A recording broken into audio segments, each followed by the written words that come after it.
Welcome to Nestor Lakay Channel. Ayun, may nakikita po tayo doon, nag-harvest po ng ng kamatis. Dito tayo ngayon sa may Imos. Ito, malapit lamang po ito sa sa City Hall po ng Imos. Ayan, ito po oh. Nagpaalam po tayo sa may-ari ng taniman ng kamatis at pinayagan po tayong makakuha ng video po para sa pag-harvest po nila ng kamatis. Silipin po natin ang taniman ng kamatis. Ito po ang taniman ng kamatis. Kaya lang po sa sobrang init po, ayan po oh. Medyo natutuyo po yung yung lupa. At ngayon po nag-harvest po sila.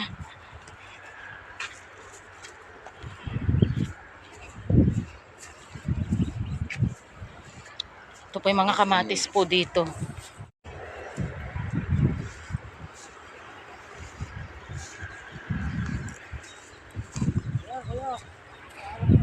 Ito nag-harvest po sila ngayon ng kamatis. Kuya, pag nagtanim ng kamatis, gaano po katagal ito bago po i-harvest? Bago po i-harvest? Opo. Maabot po namin buwan muna eh. Mga mga ilang buwan po pag halimbawa nagtanim ng kamatis? Mga ilan? Isang buwan lang po. Ay, isang buwan po bago bumunga yan. Nag-harvest po si kuya ng ng kamatis. Dito po yan, no? Sobrang init po ngayon dito sa Imos, Cavite. So, ito po yung mga taniman ng kamatis. Nag-harvest po sila ngayon ng kamatis. Kuya, pag po na-harvest po ang kamatis, saan po ito ibinabagsak po?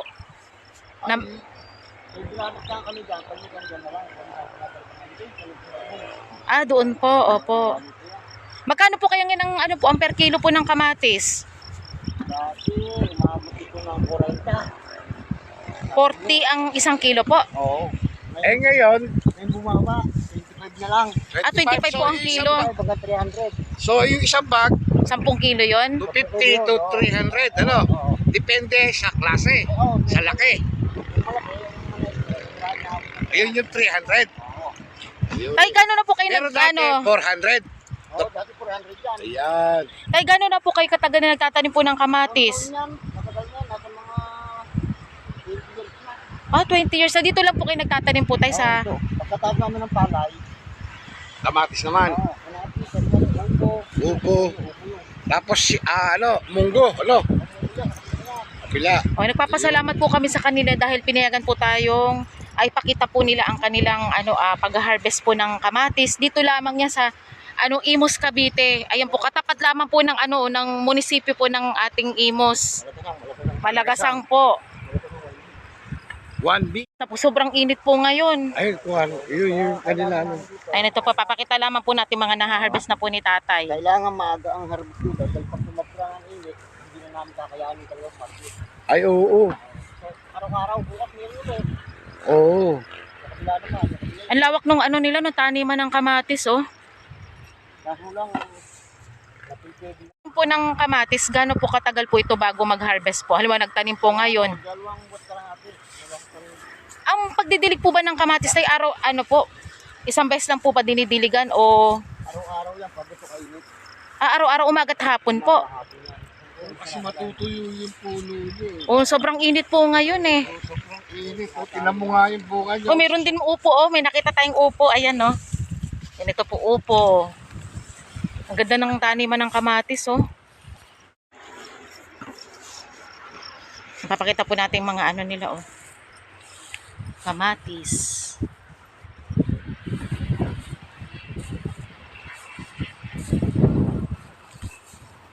Yan dito lamang yan sa... Tayong pong kabila po, sa inyo rin po taniman po yon. Opo. Munggo po to sa kabila. Doon daw po sa kabila, munggo po ang nakatanim po. Yan, fresh na fresh po mga kamatis po dito, oh. Hanggang doon po, may tanim po silang kamatis. Nandito lamang po yan sa Imos, Cavite.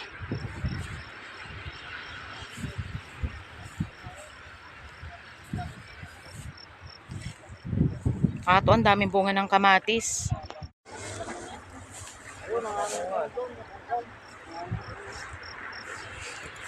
Ganito, ang daming bunga, oh.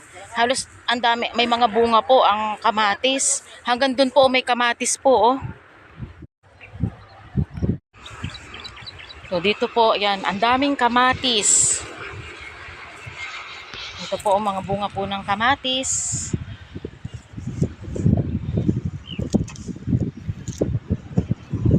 Nandito lamang po yan sa Imus, Cavite. Hanggang dun po may mga kamatis po. Ina-harvest po ni na tatay. At ang sabi po ni na tatay, ngayon nag-harvest sila. Bukas mag-harvest po yan. Halos araw-araw na po sila mag-harvest ng kamatis. Yan, sa mga mapapagawi dito sa Imus, Cavite, malapit lang sa City Hall.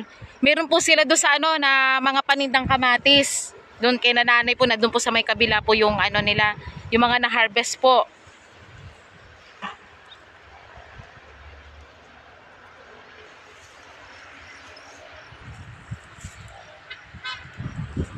Yan, dito lang yan sa Imus, Cavite.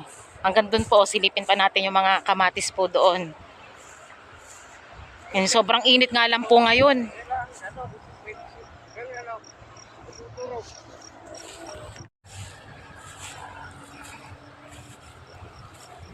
Tay, kapag tag-ulan po, kamatis pa rin po ba ang nakatanim po dito? Palay na po kapag tag-ulan na po. At palay na po daw po ang nakatanim dito. Pag tag-init po, mga kamatis po, tay? Yung mga okra po, upo. Yan, sinatatay po dito ang nagtatanim. Ang daming harvest ng kamatis, oh. Alang-alang makagano pa na dahil dito tayo. Halimbawa, matalo pa sa palay, dito pala babaw. Opo, sa kamatis po. Kaya pag tag-ulan po, palay po ang nakatanim po dito. Yan, si tatay, yung sipag-sipag ni tatay, oh. Ito, isang timba na, may na-harvest na pong isang timbang kamatis. Yun, doon po naman may kangkong po doon. Kamatis? Merong yung galing tayo na yung garnet, yung malaki yun. Ito naman po tayo, itong kaganitong kamatis po na nakatanim. Anong klaseng kamatis po ito tayo? Ito ang diamante. Diamante. Tatay, yung parang bukol-bukol na gano'n na anong klaseng kamatis yun? Naktar lang yun. Yung kamatis ngayon ko natin lang. Parang kalbasa. Oo, parang yun kamatis yata ng parting ilo. Kaya norte, no? Parting norte natin. Oo, yun gano'n Ito daw po ay diamante. Yan. Na klase ng, ito yung madalas tayo nakikita sa palengke, diamante ang klaseng kamatis. And ito daw yung, ang tawag po, ngayon ko lang nalaman, ang tawag pala sa kamatis na to ay diamante. Marami palang klase ang kamatis. Na variety. Ito yung madalas na makikita natin sa palengke. Yan, ito po, oh. Yan, ito po ngayon ang update sa taniman ng kamatis dito sa Imus, Cavite. Malapit lamang po yan dito sa munisipyo po ng ating Imus. Sa mga mapapagawi po dito, meron po silang harvest po dito. Nandun po sa may kabila po kay nanay. Nandito po yan, oh. Araw-araw po sila may harvest. Pero kapag tag-ulan po dito, palay na daw po ang nakatanim. Pag tag-init, kamatis, upo, mga okra, yun po ang mga makikita pong tanim po dito. Maraming salamat po sa panonood nyo po ng aming channel, Nestor Lakay Channel. At huwag niyong kalimutan mag-like, share, and subscribe po sa aming channel. Maraming salamat po and God bless po sa ating lahat. Tay, maraming salamat po. Thank you po. Buddy, thank you. Thank you.